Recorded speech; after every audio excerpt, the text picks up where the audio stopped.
So congratulations, you've made your first bowl. What do you do next? Well, after you've created your bowl on the wheel, you're going to want to let it sit and harden up until it's leather hard.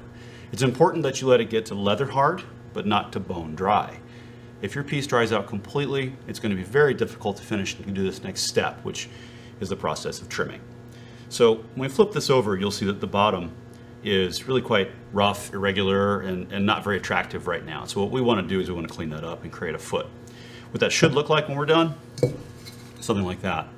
So we want to create a little division here so that where the piece ends, there's essentially a little bit of a ring, a piece here that's going to help to separate where you're going to end your glaze, where the piece is going to rest on the table. We can hollow out that interior space there and create that final foot to give our piece a finished look. So how do we do that? Well, first off, again, make sure your piece is leather hard. It should be firm enough that it's going to hold its shape, but it should not be bone dry. Okay? So I want to go ahead and start by getting the lip a little bit wet. And I'm going to place that on the wheel and center it. Now notice I'm not using a bat. I'm working directly on the wheel head. There's a couple of reasons I do that. One is it sticks a little bit better to this than it does to a bat. Also, the wheel head has these rings already built into it. And so you can actually use those rings to kind of help you roughly line this up and get it in the middle. Much like the beginning of the throwing process, it's going to be essential that you are centered before you begin moving on to the next stage. And so what I want to do here is go ahead, turn on my wheel, get that moving, and I want to make sure I get this centered. Now it's already pretty close, but you might start and find that, here we'll knock it off a little bit, find that your piece is not anywhere near the middle when you begin. And so I like to hold my hands like this, almost like I'm creating a little goal post. And at that point in time, I can tell it's centered. I can also bring in a finger to the outside edge, let it spin, and just kind of see where my finger is here. And if my finger is, if I see the bowl going in and out from my finger, then I'm not centered yet. But in this case, I think I'm good to go. Now, some people will go ahead and trim just like this, and that's generally my preference. But for new students who are working on this process, I recommend you get yourself 3 little balls of clay. And we're going to use these kind of like training wheels. These are our little safety net. So we're going to take these and we're going to space them out equidistant around the bowl. Hold on to the bowl, make sure it doesn't move while you do this, and you're going to take these balls of clay and you want to press them down into the wheel head. Don't squish them into your bowl, just kind of press them down into the wheel head itself, like so. And what that's going to do is going to kind of help prevent your bowl from sliding off. When you're working, if you're applying pressure and you're applying it kind of more sideways than down, there's a good chance you're going to move your bowl. And so if you're not careful and if you don't have a couple precautions in place, you could launch that off and it could impact your bat pins, for example, and take a chunk out of your bowl and pretty much ruin the piece and process. So it's a good idea to kind of lock that down. Now, as far as tools go, you don't need much here. I have a couple things. One thing I grabbed is a needle tool or pin tool. I don't always use one of these, but there's some things that are kind of helpful here we can use it for. I'll show you. And I got a couple different trimming tools. So this is kind of a basic loop tool that's really handy for trimming. It has a rounded end and a flat end, and that's really useful depending upon what part you're trimming. And then this is a little bit fancier, and I'll use one of these on occasion depending upon what I'm trimming as well. It's really good for moving a lot of material quickly. So let's start with the basics here. I'm going to grab a pin tool and get this spinning. And again, this is a step that I sometimes skip. But especially when you're learning this process and practicing, this is a really good idea. I'm going to take my pin tool and I'm just going to draw a line.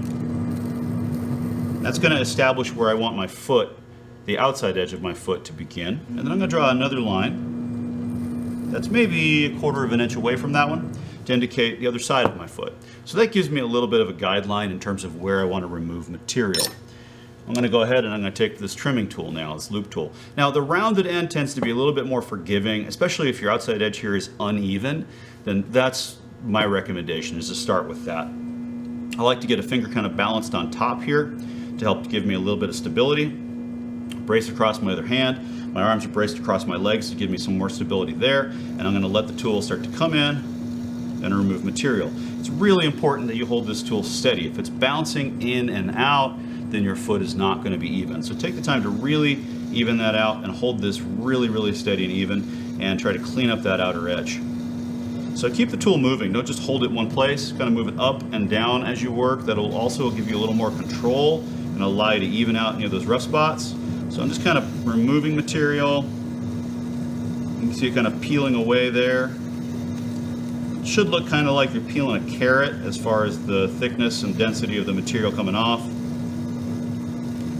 If it's really wet and sticky and it's just kind of gooing up together, then your piece is probably not quite dry enough yet for this particular stage. So again, I'm just going to kind of even it up. Once I've got to the point where I feel like it's fairly even, I'm going to go ahead and flip over to the other side. What I want to do here is basically create a little vertical wall. So I'm going to kind of create a step. So I'm going to come in with my tool and I'm going to kind of rotate it in until it's pretty much 90 degrees and create a little vertical wall there. So let's do that next. Now, as far as how big your foot should be, it depends upon the size of your piece. It's generally a good idea that your foot here should kind of start where the piece begins to kind of spring up and outwards. You don't want this to be too narrow or too wide, really. You want this to kind of be at a point where when the curvature comes in, it feels like a natural place for that to terminate.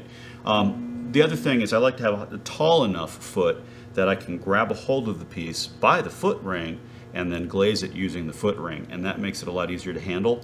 If your foot is really thin and shallow, that's very difficult. You also are more likely to run into trouble if you have any glazes that run in the studio. So we're going to go a little bit deeper on that foot. I'm going to tuck it in just a little bit, roll over that edge to kind of round it, and then you'll see that leaves kind of a flat step here. So my next step is going to be to take my tool and round that out into the body, blend that into the body of the bowl.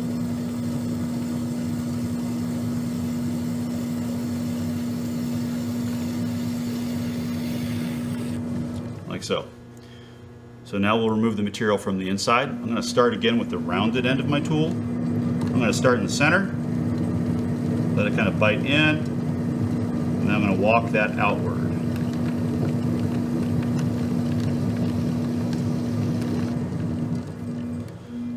Okay, I'm going to flip over, use the other side, and go a little deeper.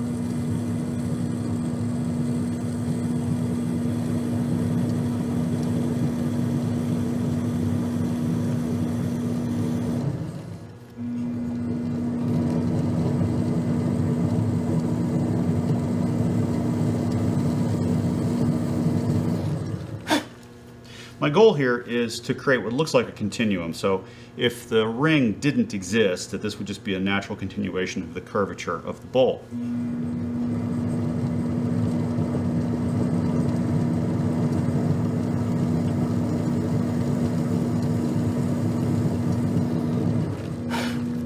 If at some point in this process your bowl moves and comes loose from your training wheels here or just slides on the wheel head, stop and recenter before you continue. Don't continue and try to trim if your piece is off center. I'm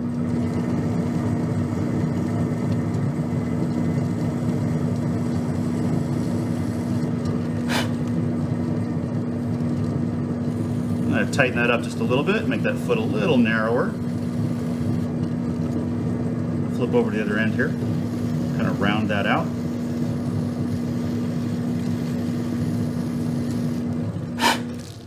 This is a little drier than I would like for trimming, but it's still workable.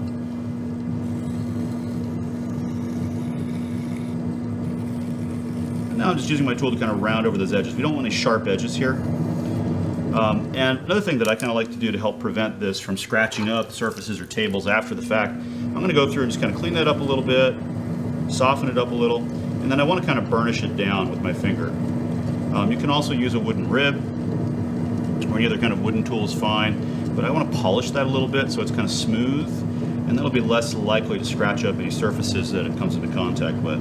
You can also, of course, after it's been glaze fired, sand that out using a sanding disc or other processes to make that really nice and smooth. Depending upon your clay body, that may not be an issue.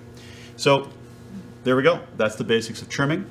So we've removed all that excess material. We've got a nice recess here, a nice break so that when we glaze that, it'll be easy to kind of terminate our glaze at that specific location. And there's enough material there that I can get a hold of that and pick it up and carry it around by the foot when it comes time to glaze and dip it.